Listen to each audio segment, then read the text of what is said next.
Excellent. Okay. Appreciate that reminder. Bottom of Daf Chavav Amud Beis, Amar Shmuel. Shmuel said, Yisa Adam Daime V'al Yisa Bas Daime. It's preferable for a person to marry a woman who is suspected of being unfaithful to, rather than to marry the daughter of such a woman. Why? Because the woman who herself is behaving in a way which is not appropriate, at least she was born from a kosher tipa. But the bas doime, you don't know what type of a relationship she was born from. So you should stay away from a bas doime more than you should stay away from a doime. Yechanan disagrees, and he says the opposite. Yisa adam doime, yisa adam bas doime, val yisa doime. It's better to marry a bas doime, the daughter of a woman who is suspected of not conducting herself properly, than to marry a woman who herself is not conducting herself properly. Because the daughter of the woman who is not conducting herself properly, she's innocent until proven guilty. She's behaving well. While the woman who is known to be behaving inappropriately is not becheskas kashrus. I'll ask you a kasha from a brayse. It says in the brayse, Neisei Adam Daima, that a man may marry a woman who is suspected of being not conducting herself properly. So this is a kasha on Rabbi Yechanan. Rabbi Yechanan said, Yisa Adam Bas Daima V'al Yisa Daima. And here we have a kasha from the brayse. It says clearly in the brayse that Neisei Adam Daima, that one may marry a Daima. Amar Rava, so Rava answered this question and said like this: do you think that this brayse that you just quoted, Neisei Adam Daima, which seems to imply that it's encouraged, it's a good thing to marry such a woman? Do you think that's what the brayse is saying? Surely what the brayse means to say is if he married such a woman, it's okay. Doesn't have to divorce her. So obviously the brayse needs adjusting. It needs editing. So just like you can edit it from noise to imnasa, you can also edit it from daima to bas daima. So according to Shmuel, the brayse is written correctly. Noise adam daima, or it's okay if you married a daima. And according to Rabbi Yechanan, should be bas daima. Hilchasa, the halacha remains yisa adam bas daima val yisa daima. The halacha is like Rabbi Yechanan, and it's better to marry the daughter of such a woman than to marry such a woman herself. Because Rav Tachlifa bar Marava quoted a brayse in front in the presence of Rav Abo, even a woman who is unfaithful to her husband, we assume that the children that she gives birth to are kosher children. Because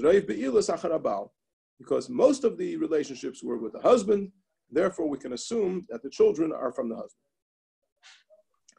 Rav Amram asked a shayla. This din that you say that Reiv Bila Sacharabal, does this apply even in a case where she's extremely prutza, extremely not behaving as it should be? So there's machlekes, when is a woman most likely to conceive?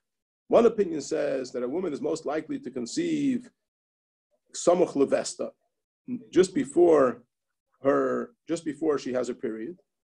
And another opinion says that a woman is most likely to conceive right after her tefillah, right after she goes to the mikveh. So according to the opinion that says that a woman is most likely to conceive just before her period, so there's no way that the husband can know when she's going to have her period, and therefore he cannot be extra cautious or extra careful with her during that period because he doesn't know when it's going to be. But the question would be a valid question. According to the opinion that says that the most likely time for a woman to become pregnant is right after she goes to the mikveh, what would be the din then? Given the yada b'neturim, since the husband knows when she goes to the mikveh, he can watch her, he can have an extra careful eye on her during that time. Dilma, or perhaps given the prutza b'yeser, because she's extremely prutza, she's very unfaithful. It's not going to work. And therefore, the question is, by a prutza b'yeser, do we still say that her children are kosher because Reiv Bila Sacharabal? And the answer remains unresolved. The Gemara says take. Sorry, can I ask? By the answer before, Rabbi Tzachak, he says we have to change, not noise Adam, but im nasa. Why can't we just say that the noise Adam doime means a person can even marry a doima? That means obviously, ideally, bas doime, but what the Mishnah is saying, lechatchile, better to marry a bas doime than a doime. But what the Mishnah says, noise, even a doime is fine. It's better to marry a kosher woman who's not a doime and not a bas doime. Just correct. Say, if he married a doime, is okay. So why do we have to say that it's a mistake? And you could say, if he married a bas doime, it's okay. Sorry, I don't understand the question. The Gemara said, Elohim noso taninami bas doime. Since you have to change the lost son, yeah, so it's not noise adam lechatchile, but im noise adam, that if a person marries, so you have to change. So change also from doime to bas doime. In other words, it's clear that this brayso is not meduyik. And from a brayso that's not meduyik, you can't ask such a kasha because it could be slight changes that change the meaning of the brayso. Okay. But in the question about a bas doime, how do we know that she's not a mamzer? So we're saying, that's what the Gemara just said, that the majority of the ilus are from the husband, and therefore we assume that the children are from the husband. So we take a rove question. A practical question. What happens if we find out that a certain woman was unfaithful to her husband, right? And she has children. Are her children mamzerim or not? So the halacha is they're not mamzerim. Because we always assume that since rov be'ilas achar habal, the children are kosher children. Unless we have a way of being convinced or proving that this child is from the What about DNA nowadays? There's a whole shaila. I heard a shir from the Niti Gavril last year by Yarchi Kaler, which I don't remember, and he gave a whole explanation why we don't use DNA in halacha. If we would use DNA in halacha, it would be a lot of chumras, which we don't want to go down that road. But there could be cases where we know other sources that the child is like a situation where so then taka the child is a mouth.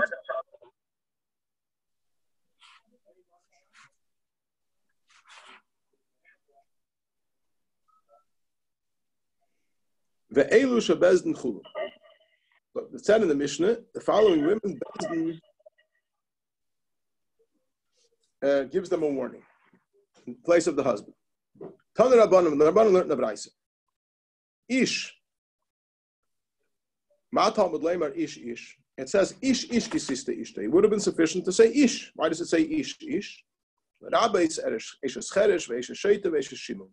Comes to include that even the wife of a cheresh, a deaf mute, or the wife of a shaita, someone who doesn't have presence of mind, the eshes shimum, someone who we learned before that a shimum is a person who is a bit not so sharp, his mind isn't working so sharply, doesn't really know what's going on with him. Or a woman whose husband has journeyed across the sea, or he was in prison, a bezdin delivers the warning in the place of the husband. And the purpose of the warning is to make them lose their ksubah. And if the woman doesn't behave and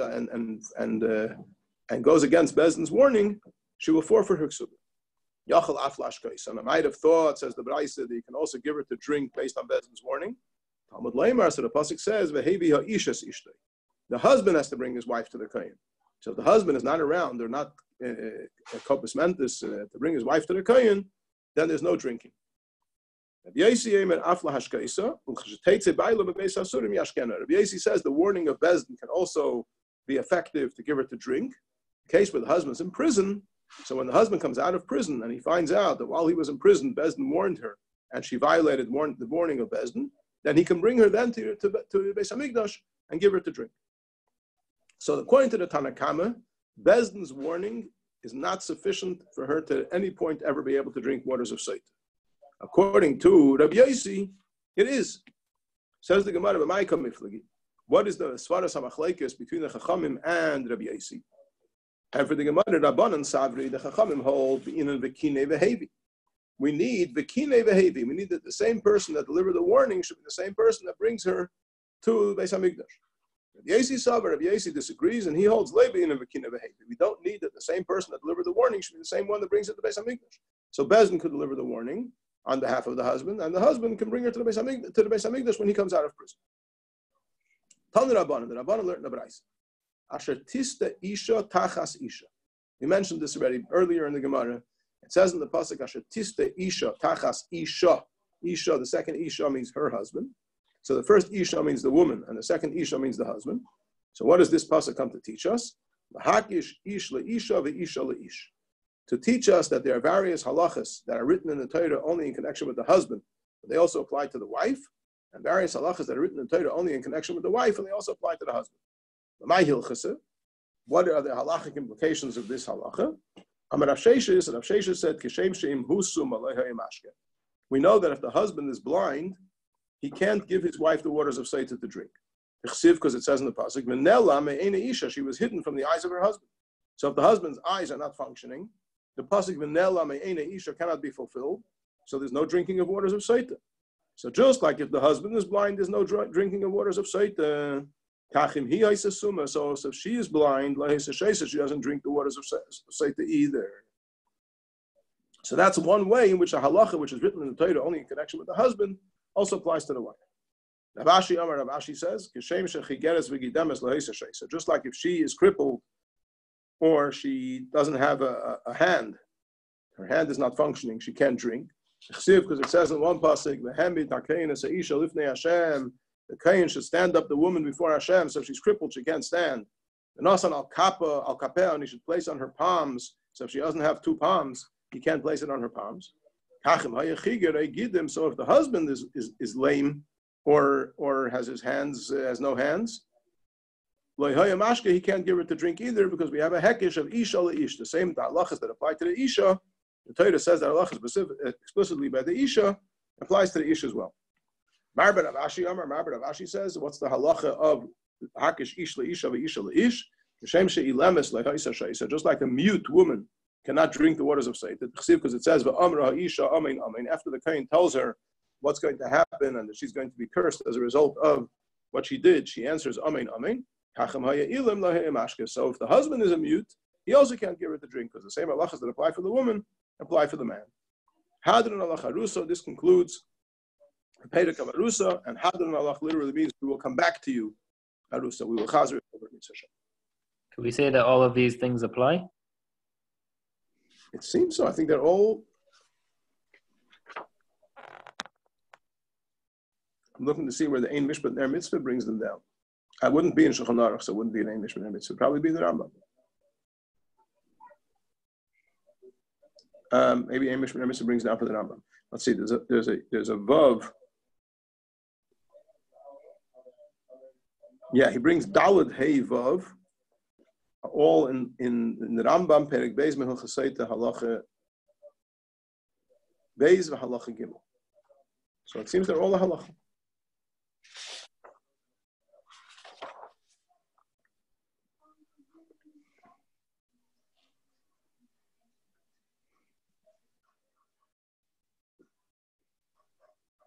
Yeah, and the same thing is true for the din of Marbar Rav Ashi. They're all brought in halacha. Okay. Is there a difference between Hadron and Hadrach?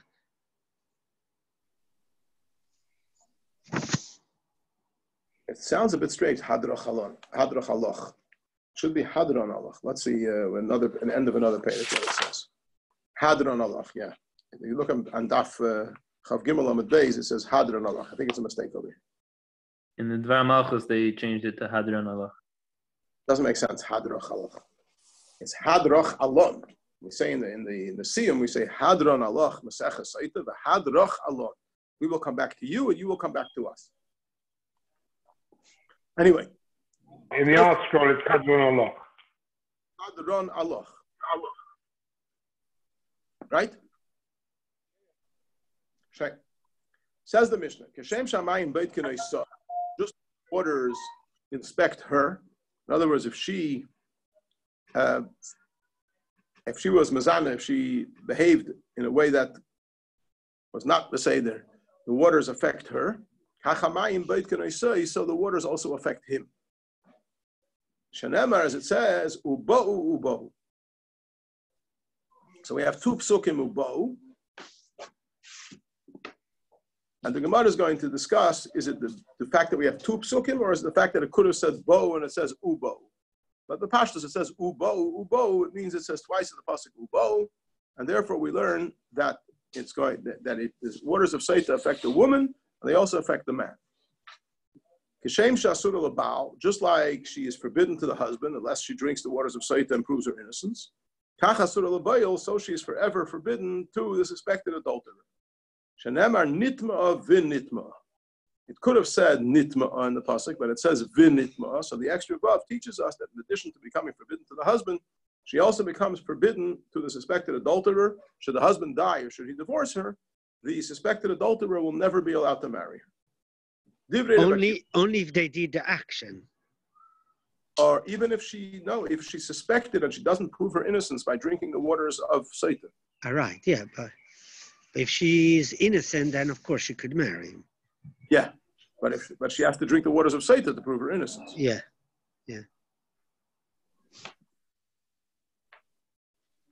Amar Rabbi Yeshua. Rabbi Yeshua said, "Kacha yodei Zechariah ben Hakatzev." So this is the way Zechariah ben Hakatzev used to interpret the pasuk nitma v'in nitma, that the extra vav teaches us, "Keshem shasur l'bal, kacha asur l'bayil." Rebbe says, "Shnei pamim hamurim beparsha nitma v'in nitma." The two times that it says in the parsha nitma and v'in nitma, echad l'bal v'echad l'bayil. So he doesn't learn it from the extra vav. He learns it from the fact that it says one's nitma and one's v'in nitma. So shnei pamim. And from there he learns echad l'bal v'echad l'bayil, that she's usher to the husband until she proves her innocence, and she's also usher to the suspected adulterer forever.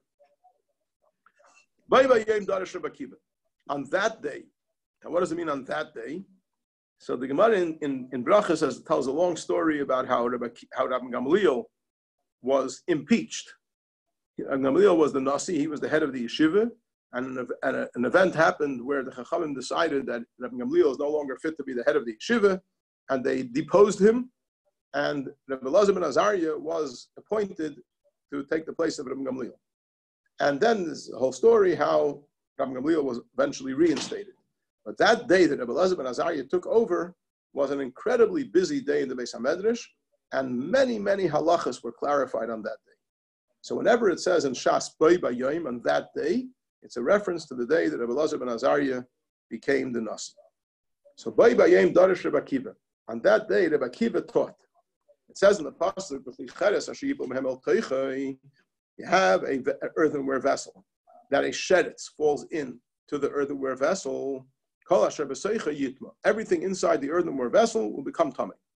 It doesn't say in the pasuk everything inside it is tamei, but rather it says yitma, which yitma can also be read yitame, which means that everything inside that earthenware vessel not only becomes tamei itself, but it has the power to make other things tamei. So from here we learn that if a loaf of bread becomes a sheni l'tumah, because bear in mind that the sheretz is an avatumah, the kli cheres that the sheretz touched becomes a rishon l'tumah. The loaf of bread that was inside the kli sheretz was inside the kli cheres becomes a sheni l'tumah. And when it says kol asher b'seicha yitma, and we extend it to mean that everything in there can be metama other things, so it means that a kikar sheni, a loaf of bread, which is a sheni l'tumah, can be metame as a shlishi, can make that which it comes in contact with into a shlishi l'tumah. Which in a case of truma, that would make it that would disqualify it from being used in the proper way for truma. We have to burn it. Amar Rabbi Yeshua. So Rabbi Yeshua said, "Mi yigalo ofer me'enecha Rabbi Yochanan Mezakeh." Who is going to remove the dust from your eyes, Rabbi Yochanan Mezakeh? Shayisa Imer, you used to say, Rabbi Yochanan ben Zakkai was earlier than Rabbi Akiva and Rabbi Yeshua. So Rabbi Yochanan ben Zakkai lived in the generation of the Churban, and Rabbi Akiva and Rabbi Yeshua lived the generation after the Churban. So Rabbi Yeshua said, who will remove dust from your eyes, Rabbi Yochanan ben Zakkai? Shayisa Imer, because you used to say, Asid Doir Acher L'Tayr Kikar Shlishi. Rabbi Yochanan ben Zakkai used to say like this. We have a tradition that a loaf of bread can become a shlishi l'tumah. However, I'm concerned that in a later generation they're going to repeal this halacha. She'ein lo mikra min haTorah, because there's no explicit pasuk in the Torah saying that a loaf of bread can become a shlishi l'tumah. She'ein lo mikra min haTorah shu. Rabbi Yochanan ben Zakkai was concerned that even though we know Chachamim have a tradition that a kikar shlishi is tamei, but he's concerned that in the later generation to remove this halacha because there's no clear pasuk from the Torah, and therefore they might question it. Look, your disciple Rabbi Akiva just brought a pasuk from the Torah that proves that it's tamei. You just explained. The seicha means inside the klicheres, which is a sheni l'tumah. But the klicheres is a rishon l'tumah. The loaf of bread inside the klicheres is a sheni l'tumah. And that which it comes in contact with becomes a shlishi l'tumah. So why is Rabbi Yochanan ben Zakkai worried that a future generation might remove the halacha that a shlishi, that a kikar shlishi is tamei? Here Rabbi Akiva found a clear pasuk in the Torah to substantiate it, so you don't have to worry anymore. On the same day Rabbi Akiva taught. It says in the pasuk, it says you should measure outside the city to the east 2,000 amos. Mikra achar eimer, another pasuk, elef amasaviv, from the boundary of the city outward, 1,000 amos. So the question is, what is it a 2,000 amos or 1,000 amos? Ef shalemer elef amo, you can't say that it's only 1,000 amos, shekvar nemer al payim amo, because the first pasuk that we quoted says 2,000 amos. Ef shalemer al payim amo, you can't say it's 2,000 amos, shekvar nemer elef amo. Okay, so how can we take both psukim and make them work? Elef amma migrash, alpayim amma tchum Shabbos. So there is a din of migrash around the city that you have to leave a certain space around the city, leave it for greenbelt and not build there. So that's the 1,000 amos. Alafim alpayim amma tchum Shabbos. 2,000 amos is the area of tchum Shabbos. You're only allowed to go on Shabbos outside the city up to 2,000 amos from the city. So both psukim are valid. One is talking about the halachas of migrash, and one is talking about the halachas of tchum Shabbos. And Belazar the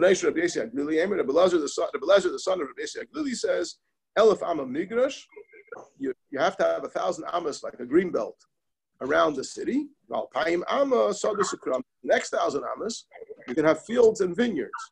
For the first 1,000 amos, you can't even make fields and vineyards there. It has to be just green space. But the next 1,000 amos, you're allowed to plant fields and vineyards. So that's the cheshbon of both psukim are correct. One pasuk says elef amma, one pasuk says alpayim amma. They're both correct. The question is only what it's talking about. One is talking about that it has to be specifically migrash, and the other one is including also sadei sukram. On the same day, Rabbi Akiva darshan. It says in the pasuk, we say this every morning, Az Yashir Moshe uvnei Yisrael as Ashira Hazais Lashem vayomru leimer. Then Moshe and the Bnei Yisrael sang a song to Hashem, and they said, saying. So the word leimer is a bit peculiar. Should have said vayomru, and they said Ashira Lashem. Why does it say vayomru leimer? That's saying. She'ain Talmud leimer leimer. The word leimer doesn't seem to fit over here. Ma Talmud leimer leimer. So why is it there? It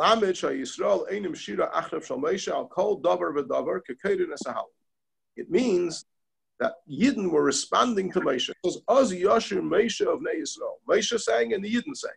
How did they work that out? How did the Yidden sing the same song? So he says it was Kekeirin as a Hallel. Like you read Hallel. So the Rambam talks about it, the Gemara talks about it, that in the time of the Gemara, the way they would say Hallel was the Chazan would say Hallelujah, and everybody would answer Hallelujah. Then the Chazan would say Hallelu Avdei Hashem, and everybody answered Hallelujah. The Chazan said Hallelu Hashem Hashem, everybody answered Hallelujah. So it worked the same way. they said, the Yidden, Moshe Rabbeinu said, Ashir al Hashem ki goy go, and all the Yidden answered, Ashir al Hashem. Then the Moshe Rabbeinu said, Tus v'reich v'rama v'yam. So the Yidden answered, Ashir al Hashem. So that's Pshat, Oz Yashir Moshe Bnei Yisrael, v'yomru leimer. They said it in a way that Moshe led, and they responded, Ashir al Hashem, on everything that Moshe said. Just like we say Hal. Kach nemar leimer, that's why it says leimer. And Nechemia Eimer, and Nechemia says, Kekeden Ashma, v'loi Kekeden Asahal. It wasn't like we say Hallel that we respond Hallelujah, but it's like when we say Baruch Hu. And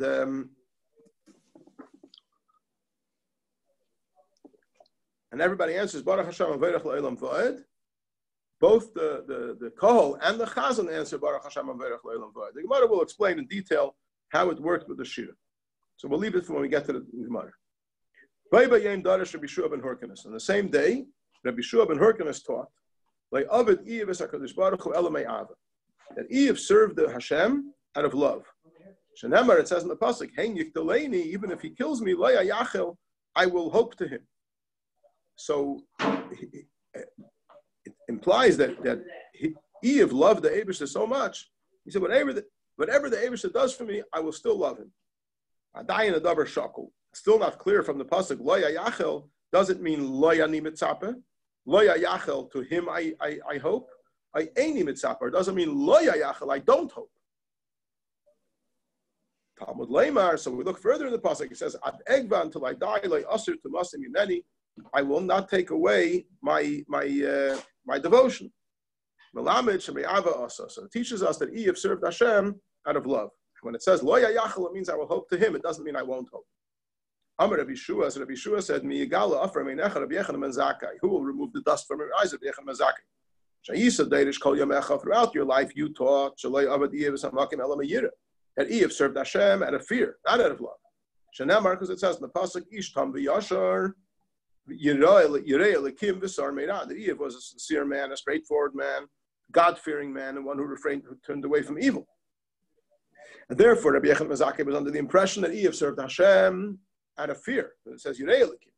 Well, Yeshua, Talmud Talmidcha, Lama Shemei. So your disciple's disciple, Rabbi Yeshua, seems to learn from another pasuk that Eve served Hashem out of love. And serving Hashem out of love is a much higher madrega than serving Hashem out of fear. Talmidcha. So Rashi says, Rabbi Akiva was a disciple of Rabbi Yochanan ben Zakkai, and Rabbi Yeshua was a disciple of Rabbi Akiva. So therefore, he's called Talmid Talmidcha. Interesting, because Rabbi Eliezer ben Hyrcanus was a student of Rabbi Yochanan ben Zakkai. Yeah. So the Pashtus, this is a brother of Yeshua, no? If it's the same Hyrcanus. Rabbi Eliezer ben Hyrcanus is Rabbi Eliezer Godol. I'd love to ask the same Hyrcanus. I think Hyrcanus was quite a common name. Okay.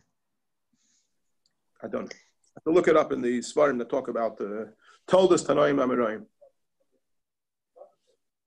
Fine. We'll hold it over here. And Mirza Hashem to be continued tomorrow. Shkoyach, shkoyach. Dait Matzliach. Amen. I grace Shkach. A big shkoyach call to see you tomorrow. Hashem.